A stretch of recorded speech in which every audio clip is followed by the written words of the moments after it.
So I'm back with Rocio. Rocio, I uploaded the conversation that I had with Migs yesterday. I talked to him yesterday, and I uploaded the video, the conversation today. You listened to it. What were your thoughts on that? Well, he's going to follow his heart and whatever's best for him. I feel that as long as he does good, you know, I told him I'm there for him 100%, that he's not alone, that no matter what, I'm there for him. And he says that he knows. I also asked him if he was going to go to his dad's so I can get, you know, the right space for me. But he said that he didn't know because he thought I was staying with my daughter for long. I'm like, no, I'm just waiting for my apartment. And he said that he was going to see if he was going to come with me, but his dad was trying to get a hold of him too. So right now we're seeing where he goes. It doesn't matter where he goes as long as he continues treatment. So, but if he calls me or needs me, he knows I'm there for him.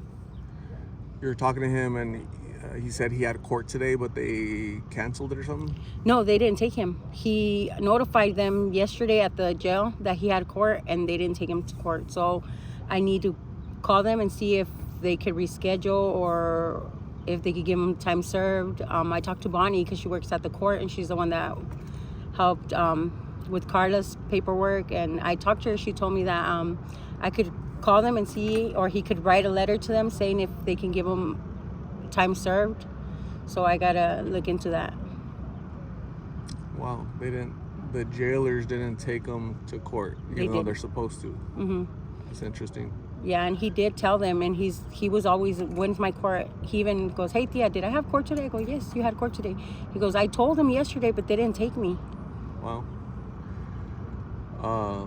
He sounds so much more clear-headed, coherent. I can understand him. He makes sense. So it's pretty cool what sobriety does, right? Yeah.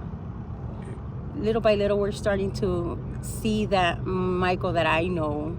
I mean, he's not all there, but I feel that once he continues treatment and he gets level-headed and he becomes that person, his life's gonna change, because he's a very smart person. He has goals. He looks forward to a future. And when he was on drugs, he didn't have plans. He didn't have any idea what an hour from now was gonna be. And now he has plans. He wants to work. He wants to get an apartment. He wants to do good. Like, he has a mentality where he can put things together to know a plan. So the last time that I talked to you, about an hour or 2 hours later, I talked to Karla. Were you able to see that conversation? Yes. And what were your thoughts on that video? That I understand that she relapsed. Like I said, I know she needs help and she needs therapy. I just want her to reach out. I just want to know that she's okay, that she's eating, that I'm not gonna force her to be, if she feels that she's not comfortable because she wants to continue using, that's fine. Just reach out, tell me, you know, anything, just let me know that she's okay. That's it. Like, I can still like listen to her whenever she needs to talk. She doesn't have to be alone. So she's with a group of friends right now, kind of like when she was in the alley. She had, you know, her street friends that would watch out for her, you know. That's who she's with right now, a group of friends. You know, I was able to tell Migs what she told me that day that I interviewed her. You know, do you love Migs? Yes. Do you miss Migs? Yes. Are you waiting for Migs? Yes. To me, it just seems like she's like embarrassed, like, you know, letting people down in her mind, you know, you, the LostInPhoenix family. And so she kind of, it looks like she doesn't confront her issues. She runs away from her issues. Yeah, she does. And that's one thing I always told her, Karla, you can't run from a mistake. You can't run from, everybody makes mistakes. It's just, you gotta say, you know what, screw it, I messed up. All I could do is apologize. It's up to the people if they want to take it or not. At least you're saying, you know what, I messed up, and you have the courage to go and face them. You know what, I made a mistake. I can apologize. I can't take it back. I can't, take the time and redo it again. And I'm telling you because I want you to hear from me, and that's gonna say more about you. And if they want to take your apology, good. If not, well, you did your best. You apologized. You faced it. But if you don't, you're just giving a bad idea, and you're not a bad person. Just learn how to face the things. It's better to face them and get it over with than just carry it on you. Seems like there's lots of basic life skills, coping skills, social skills that she never used, sharpened. They're like, she's oblivious to them, something that's like common sense to you and me. Mm-hmm. To her, it takes her a little bit longer to understand these concepts, right? For whatever reason, whether it's a learning disability, emotional issues, mental health issues, addiction, I don't know. There's something there though, right? It doesn't allow her to capture some of these basic things that you and I understand. Would you agree with that? I do, and I believe, sometimes us as parents, we all make mistakes. We don't realize that we're not paying attention in certain things our kids are doing. Every one of our children are different, so you need to pay attention in a different way. And I feel that, her mom being a single mom and having other things to handle, I don't know, their past couldn't, dedicate that time. So it was mainly like Karla figuring it out on her own, and that's her only way to figure things out. And there's a lot of things that weren't met during her childhood, and I think that's what's causing a lot of the issues with her right now. I'm gonna go see her right after this. What message do you want me to tell her? What if she was right here, right in front of you, what would you tell her? For her to reach out, that I'm here for her, that she's not alone. That I just want to know that she's okay. I'm not mad at her.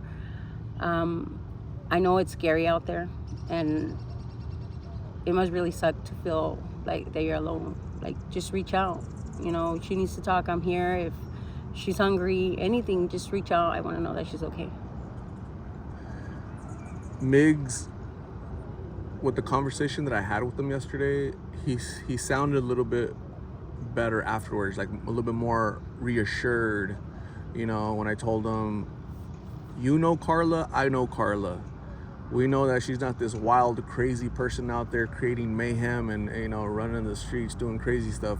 She's an addict. Yeah, right. I told him that too. I told him I just seen the interview. Well, when I seen the interview with Karla, he called, like, I just seen the interview. I go, she is waiting for you. She says she loves you. She's waiting for you, and she just doesn't want to come around because she relapsed. But she goes, oh, Thea, you just made my day. I go, you need to focus on being better, staying better, so whenever she sees, oh, he was able to do it, that can give her a little bit more, confidence in her trying to stay clean. And if you push her to do better like you, I think she'll do it. Just focus on yourself on doing better. And he said, I am, Thea, I am. Thank you. You just made my day. All my friends here, they were saying, damn, she left. She walked out on you. I'm like, I don't know her. I just know the little I know. You know her more than me. I don't know why she would act that way. I would always ask you if it was normal. You said no. You guys didn't hang around with people. So I'm just going based on what is going on. If you tell me, give her a message, I would give it to her. But I'm just confused. I'm trying to figure out things I really don't know. I told him. He goes, okay, Thea. Yeah, I think it's gonna be okay. He's gonna have to be the strong one, right? Karla wasn't able to be that person to carry the relationship. When he gets out, she's clean and, hey, okay, motivate, inspire, let's go do it, right? No, obviously, so it's gonna have to be him.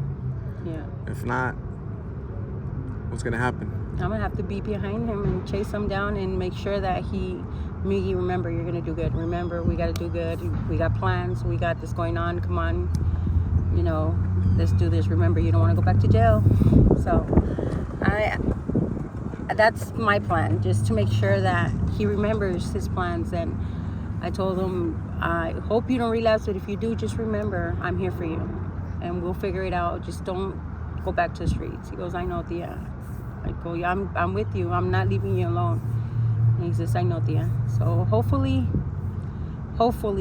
he follows through. Absolutely.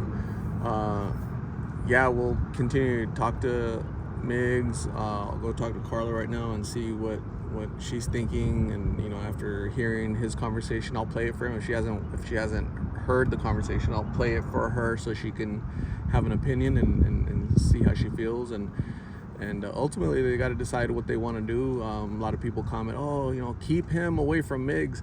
Migs is a man. He's going to do what Migs wants to do, regardless of Rocio, regardless of me, regardless of anybody, some stranger commenting on a video, right? He's going to do what he wants to do. So we can't decide for him. At the end of the day, I mean, even if you send them from one side of the state or another state, if they're going to be together, they're going to find their way. And the only thing we're going to do is we're going to push them away from us, and any type of help we can provide for them is going to be shut out, because we're trying to force them to do something they don't want to do. We need to just try to help them and find a way to help them without them feeling like we're attacking them. Makes sense. So Rocio, thank you very much for the conversation. Go talk to Karla, and then we'll see where we're at after that, okay? Okay. So we'll talk to you soon. Mm-hmm.